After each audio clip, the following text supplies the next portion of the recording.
Vamos aqui então iniciar os exercícios do módulo 6, iniciando pela questão número 1. Aqui abaixo eu coloquei o print do exercício número 1, assim como também deixei adiantado, a nossa tabelinha de apoio para fazer toda a estrutura do custeio padrão. Então olha só o que ele apresenta. A empresa Palestras, Indústria Limitada, apresentou os seguintes dados referente ao produto, P2, relacionado a setembro de 2021. Ele vai trazer os elementos da matéria-prima 1, 2 e 3, são usados para fazer esse produto, a embalagem, a mão de obra relacionada aos departamentos, nesse caso envolve 3 departamentos, 1, 2 e 3, e também os custos indiretos de fabricação, seja eles variáveis e fixos, além das quantidades produzidas. Isso no planejado, que é o custeio padrão, e o realizado, que é o custo real. Ele pede para a gente apurar o custo unitário, da maneira do padrão real, calcular a variação monetária em percentual, analisar a situação se é favorável ou desfavorável, e essa análise do demonstrativo do custeio padrão. Então, o primeiro ponto que a gente faz, a partir do momento que nós fizemos a leitura desse exercício, nós vamos aqui para a nossa tabela de resolução do custeio padrão, onde nós temos todos aqueles elementos relacionados ao custo básico, que são as matérias-primas e embalagem, relacionado ao custo de mão de obra, que estão relacionados aos departamentos, e também relacionado aos custos indiretos de fabricação, que nesse sentido que ele apresentou os fixos e os variáveis. Além disso, também nós vamos apontar a quantidade produzida, isso tudo para compor o custo unitário, custo total, fazer análise de variação em monetário, análise de variação em percentual, bem como se é favorável ou desfavorável. Então, esse exercício ele segue bem próximo dos moldes do exemplo que nós fizemos em conjunto nesse mesmo módulo. Primeiro passo, então, nós vamos extrair as informações do custo padrão. Então, aqui ao lado eu já deixei o print para facilitar. Então, matéria-prima 1, 3,40, matéria-prima 2, 2,60, matéria-prima 3, R$3, embalagem R$1. Depois a mão de obra, departamento 1, 4,80, departamento 2, 6,40 e departamento 3, 5,80. Depois os custos indiretos de fabricação de maneira variável, R$3,50 e de maneira fixa, R$7.000. Aqui a gente só tem que tomar cuidado, porque eu vou precisar dessa unidade de quantidade produzida para achar qual vai ser a proporção desses custos indiretos de fabricação fixos. O que nós vamos fazer? Nós vamos pegar esse monetário, 7.000, e vamos dividir por essa quantidade produzida, fazendo assim o rateio proporcional, nesse caso aqui dos fixos, de 50 centavos. E quanto maior a quantidade produzida, mais ele vai diluindo aquele gasto fixo, tá? Então aqui só para a gente demonstrar. Pronto, fiz isso do custeio padrão, do estimado. Faço a mesma coisa do real. Vamos só arrastar aqui o nosso print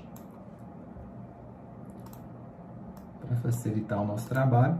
Então a matéria-prima 1, R$3,65, 2, R$2,75, a matéria-prima 3, R$3,20, embalagem 1,10, departamento 1, R$5,10, departamento 2, R$6,60, departamento 3, R$6,10, custo indireto de fabricação de maneira variável, R$3,80, e a mesma coisa no fixo, Preciso das unidades para fazer o rateio aqui. Então, R$9.000 dividido por 12.000 unidades. Pronto. Uma vez que eu já fiz isso, eu já posso apagar aqui todos os elementos, uma vez que a gente já digitou, já transcreveu, todas as informações. Caso eu queira também, eu posso conferir, eu posso certificar se a gente digitou tudo corretamente, uma vez que são várias informações, inclusive já estou fazendo isso, já estou certificando, estou validando se realmente a gente digitou todas as informações de maneira correta. O que é um ponto importante na prática aqui? Aqui ele já deu esse exercício, as informações levantadas. Então, na prática, é importante que você conheça o seu processo produtivo, entenda, no caso de uma indústria, quais são os elementos de matéria-prima, mão de obra, que compõem ele para a gente fazer essa análise. Então, é um princípio que a gente já começa a partir desse exercício aqui. Vamos fazer o cálculo da variação monetária, tá? Antes disso, vamos só fazer um somatório aqui, em cada uma das categorias que nós estamos fazendo, até para ficar mais fácil analisar o todo. A gente está usando aqui a função soma, ou se eu quiser eu posso selecionar um a um também, tá? Já tem o somatório aqui de todos.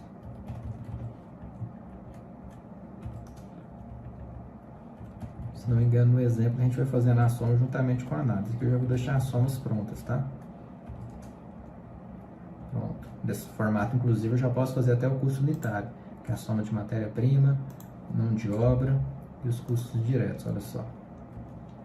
Aqui eu estou fazendo fórmula 1 a 1, ao invés de copiar, que caso você queira pausar o vídeo, ver ou rever também, você consegue enxergar o que nós estamos fazendo, tá?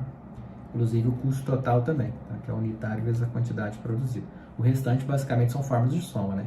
Custo básico soma as matérias-primas, custo da mão de obra soma todos os departamentos, os custos indiretos, né, de fabricação vou somar o variável e o fixo, custo unitário é a soma daqueles subtotais anteriores, e o unitário, né, e o custo total global aqui é a multiplicação do unitário pela quantidade produzida. Fazendo assim fica mais fácil da gente transcrever a variação monetária e a variação em percentual, tá bom? Que aqui eu vou deixar de maneira um pouco mais automatizada para nós, considerando que nós já fizemos esse modelo, né, lá no nosso exemplo. Então aqui no custo real, como que nós vamos achar a variação? Sempre o custo real menos o custo padrão. Isso aqui eu vou copiar para todos, ok? E a variação em percentual, como eu faço? A variação em monetário dividido pelo custo padrão. E aqui eu já tenho a variação. Positiva significando que foi um sinal de desvantagem, tá? Inclusive eu posso fazer, se eu quiser, até uma fórmula se. Se ele for positivo, desfavorável. Se negativo, favorável. Mas tome cuidado, tá? Porque aqueles casos que nós analisamos, conforme até o exemplo, né, das quantidades produzidas, né, nem sempre pode, né, soar como desfavorável. Então sempre é interessante fazer essa análise aí.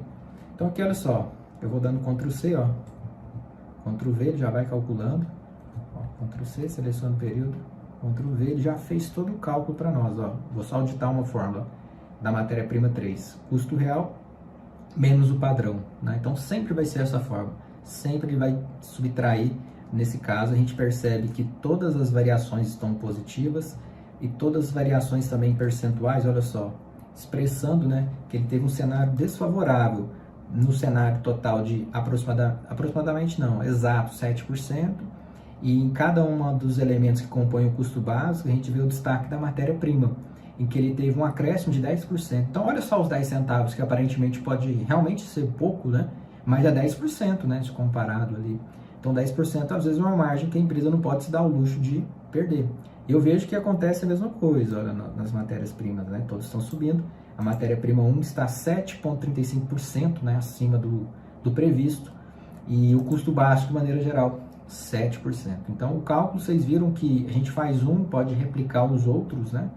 E aqui é interessante a gente entender essa análise e sempre fazer o questionamento, né? Por que está muito acima, sim? Né? O que aconteceu? Foi falha na previsão? Houve reajuste de preço e eu não previa isso, que houve, né? A questão da matéria-prima, a mesma coisa a questão da mão de obra. Olha que interessante da mão de obra aqui. Eu vou copiar aqui as fórmulas, ó. E já vou colar ali embaixo, ele já vai calcular tudo isso aqui para nós automaticamente, ó. E percebo também que todo o cenário é desfavorável, ó, na questão da mão de obra, porque todos estão acima da minha estimativa, né? Inclusive, de maneira global, 4%, né, acima da estimativa, e o que destaca, né, é o departamento 1, que está acima 6%, né, o maior aqui. Então, eu vejo novamente, né, uma situação, inclusive até de análise, né, semelhante ao nosso exemplo, né, que ele está bem acima, né, do estimado. Faço a mesma coisa nos custos diretos de fabricação, ó, que eu só estou copiando a fórmula para ficar mais fácil, copio e colo, mas caso eu queira fazer também, eu vou lá, né, e faço monetariamente custo real menos o padrão, e em percentual, justamente aquela variação do monetário dividido pelo custo padrão, tá? Sempre seguindo esse premissa. Vamos só fazer essa análise aqui dos custos diretos de fabricação, dos variáveis, olha só, o custo real de 3,80 menos 3,50, dá 30 centavos, que em percentual é os 30 centavos dividido pelo 3,50, tá? Então segue esse padrão, a gente pode arrastar para todos. Então eu percebo que de maneira global também os custos indiretos de fabricação, ele teve uma avaliação de um período para o outro, né, do estimado para o real, de 13%, né? Inclusive é o mais alto agora, né? Então a mão de obra estava 4%, a matéria-prima e embalagem 7%, destacando até o momento a matéria-prima e embalagem, só que aqui os custos indiretos chamaram muito mais atenção, né, 13%, principalmente no que diz respeito aos fixos, né, subiram 50%. E quando a gente faz essa análise também aqui, ó, vamos fazer essa análise aqui do unitário. Vamos fazer aqui essa individual mesmo. Vamos ver o que vai acontecer no unitário. A gente percebe, olha só, uma evolução de 6% no impacto, né, no custo unitário, totalmente desfavorável, né? Então ele está R$2 acima do previsto de maneira unitária. Isso por quê? Porque todos os outros elementos estão aumentando, tanto matéria-prima, embalagem, a mão de obra, os custos indiretos de fabricação. Então é natural que esse custo unitário seja maior, mas é natural não questionar isso, não entender o que está acontecendo. Você vai ter um furo na sua estimativa, na sua previsão, inclusive no seu fluxo de caixa, tá? Principalmente se você já tem esse cenário projetado. Fazendo essa mesma análise aqui nas quantidades, olha só. Percebo que nas quantidades eu produzi 2.000 unidades a menos, que é totalmente desfavorável, né? Representa 14% a menos. Então essa empresa está produzindo 14% aproximadamente a menos e está gerando um custo a maior de 6%. E de maneira global, vamos investigar o impacto.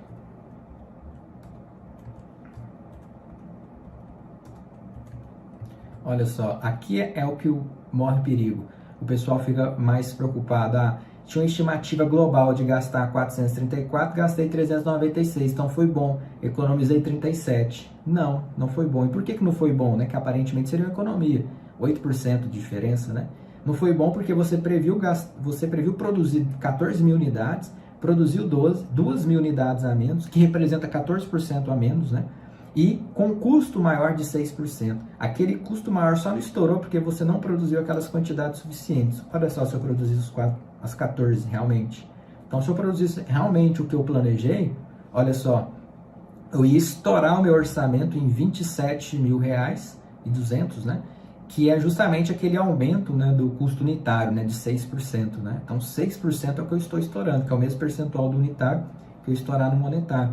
Então, R$27.000 ia desfalcar provavelmente o fluxo de caixa dessa empresa se ele tivesse produzido a mesma quantidade. Como ele não produziu a mesma, dá aquela falsa sensação em que é uma situação boa. Então, o que eu quero dizer para vocês aqui? Então, se você está analisando só o montante global, né, eu estimei gastar tanto, e aí tive um gasto menor, isso é bom. Tome muito cuidado, que essa informação pode ser traiçoeira. Então, se você não analisar, por exemplo, igual a gente falou das quantidades ali produzidas, analisar o impacto do custo unitário e os elementos que compõem esse custo unitário, pode ser que você esteja tomando uma decisão equivocada. Então, aqui a gente seguiu até em critério de análise bem semelhante, né, ao que nós fizemos no exemplo, né, desse módulo, e concluímos aqui o exercício número 1. Vamos para o próximo, né? Vamos para o exercício número 2. Te espero lá.